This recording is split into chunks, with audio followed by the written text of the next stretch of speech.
Hello friends, good morning everybody, welcome back to my channel. আশা করি সবাই ভালো আছো। আজকে আমরা আবারও দারুণ ইন্টারেস্টিং একটি সাধারণ জ্ঞান বা জেনারেল নলেজ নিয়ে হাজির হয়েছি। আশা করি তোমাদের ভালো লাগবে। চলো তাহলে ভিডিওটি শুরু করা যাক। আজকের প্রথম প্রশ্ন বা জিকে, সিঙ্গাড়ার আবিষ্কার কোন দেশে হয়েছিল? অপশান আছে দেখো, ইরান, ভারত, আমেরিকা, জাপান।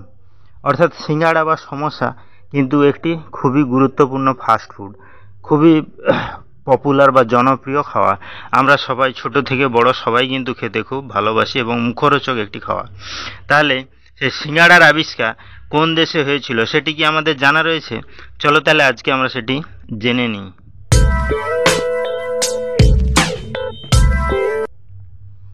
এখানে সঠিক অ্যান্সারটি হবে ইরান। অর্থাৎ ইরানেই প্রথম কিন্তু সিঙ্গাড়ার আবিষ্কার হয়েছিল। নেক্সট কি আছে দেখো, আজকের 2 নম্বর প্রশ্ন বা জিকে, ভারতের কোন রাজ্যে কোনো আধার কার্ড নেই?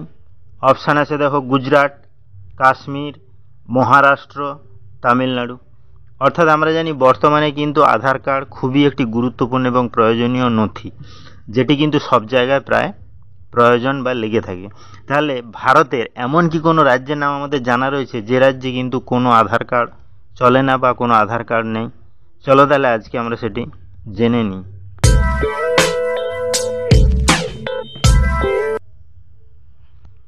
এখানে সঠিক অ্যান্সারটি হবে কাশ্মীর। অর্থাৎ ভারতের কাশ্মীর রাজ্যে কিন্তু কোনো আধার কার্ড নেই বা চলে না। নেক্সট কি আছে দেখো, আজকের 3 নম্বর প্রশ্ন বা জিকে, টমেটোর খোঁজ সর্বপ্রথম কোন দেশে হয়েছিল? অপশান আছে দেখো, চীন, ভারত, আমেরিকা, জাপান। অর্থাৎ আমরা জানি টমেটো কিন্তু একটি গুরুত্বপূর্ণ সবজি বা ভেজিটেবলস, যেটি কিন্তু খেতে খুবই ভালো লাগে। বিভিন্ন ধরনের সবজিতে দেওয়া হয়, তার সঙ্গে চাটনি করেও খাওয়া হয়, কাঁচা অবস্থায় স্যালাড হিসেবে আমরা অনেকে ইউজ করে থাকি। তাহলে সেই টমেটোর খোঁজ সর্বপ্রথম কোন দেশে হয়েছিল সেটি কি আমাদের জানা রয়েছে? চলো তাহলে আজকে আমরা সেটি জেনে নিই।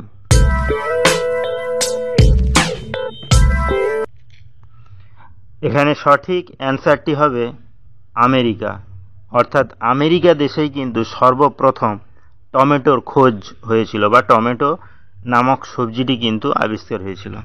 তাহলে ভিডিওগুলো যদি ভালো লাগে চ্যানেলটিকে অবশ্যই সাবস্ক্রাইব করবে, লাইকস করবে, কমেন্টস করবে ও ফ্রেন্ডদের শেয়ারও করবে। কারণ প্রতিদিন এইরকম ইন্টারেস্টিং ভিডিও পেতে গেলে চ্যানেলটিকে অবশ্যই সাবস্ক্রাইব করতে হবে। নেক্সট কি আছে দেখো, আজকের 4 নম্বর প্রশ্ন বা জিকে, সিংহের আগে কোন পশুকে বনের রাজা মানা হতো? অপশান আছে দেখো, ভালুক, বাঘ, জিরাফ, হাতি। অর্থাৎ আমরা সাধারণত বনের রাজা বললে বা বনের রাজা হিসাবে সিংহকে জেনে থাকি, কিন্তু সিংহেরও আগে বনের রাজা হিসাবে কোন পশুকে মানা হতো সেটি কি আমাদের জানা রয়েছে? চলো তাহলে আজকে আমরা সেটি জেনে নিই।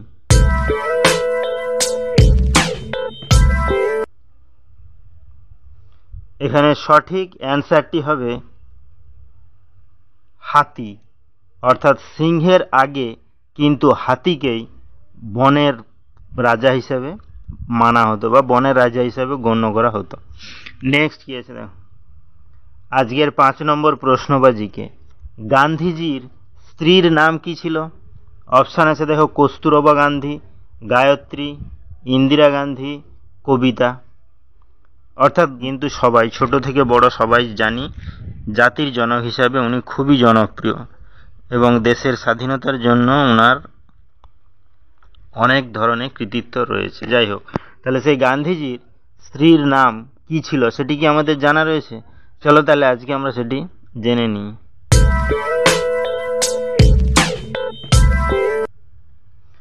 এখানে সঠিক অ্যান্সারটি হবে কস্তুরবা গান্ধী। অর্থাৎ গান্ধীজির স্ত্রী বা ওয়াইফের নাম ছিল কিন্তু কস্তুরবা গান্ধী। নেক্সট কি আছে দেখো, আজকের 6 নম্বর প্রশ্ন বা জিকে, সাদা রঙের আপেল কোন দেশে পাওয়া যায়? অপশান আছে দেখো, জাপান, চীন, ইতালি, ভারত। অর্থাৎ আপেল বা অ্যাপেল কিন্তু একটি গুরুত্বপূর্ণ এবং প্রয়োজনীয় ফ্রুটস, যেটি কিন্তু আমাদের শরীরের পক্ষে খুবই দরকারি বা প্রয়োজনীয়, এবং আপেল খেতে খুবই সুস্বাদু এবং ভালো হয়। তাহলে সাদা রঙের আপেলের বিভিন্ন ধরনের কালারও হয়ে থাকে আমরা জানি। তাহলে এমন কি কোনো দেশের নাম আমাদের জানা রয়েছে যে দেশে সাদা রঙের বা হোয়াইট কালারের আপেল পাওয়া যায়? চলো তাহলে আজকে আমরা সেটি জেনে নিই। এখানে সঠিক অ্যান্সারটি হবে চীন, অর্থাৎ চীন দেশে কিন্তু সাদা রঙের আপেল আমরা দেখতে পাই বা পাওয়া যায়। নেক্সট কি আছে? আজকের 7 নম্বর প্রশ্ন বা জিকে, ভারতের জাতীয় খেলার নাম কি? অপশান আছে দেখো, হকি, ক্রিকেট, ফুটবল, কাবাডি। অর্থাৎ ভারতে কিন্তু বিভিন্ন ধরনের গেমস হয়ে থাকে বা খেলা হয়ে থাকে, কিন্তু ভারতের জাতীয় খেলার নাম কি আমাদের জানা রয়েছে? চলো তাহলে আজকে আমরা সেটি জেনে নিই।